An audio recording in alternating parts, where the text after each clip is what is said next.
I ended up, for a number of reasons, being at the White House.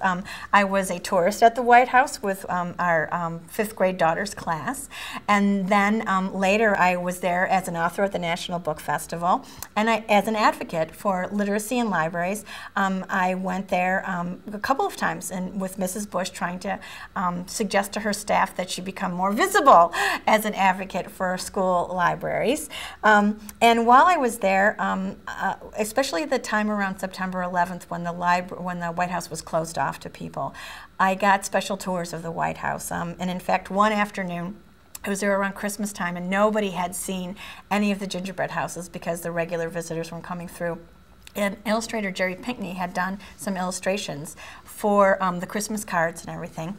And he is an African-American illustrator and very, very gifted and talented. And coincidentally, there was a school group there from one of the Washington, D.C. schools who had just sung. And one of the volunteers was showing them the Jerry Pinkney illustrations. And the lovely young aide that was next to me said, "Oh, Mary Bridget's an illustrator. She might know something about Mr. Pinkney's work." And of course I did.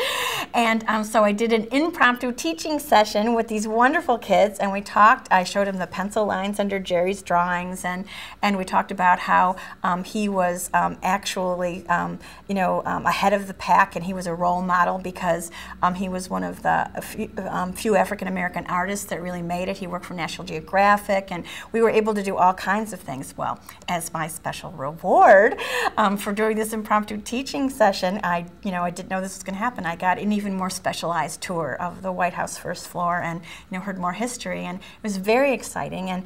And you can actually, it sounds sort of crazy, and everybody says it, but you do wonder about the footsteps. Who walked here? Who sat here? Whose voice was echoing down the halls? Was Harry Truman right? Were there ghosts?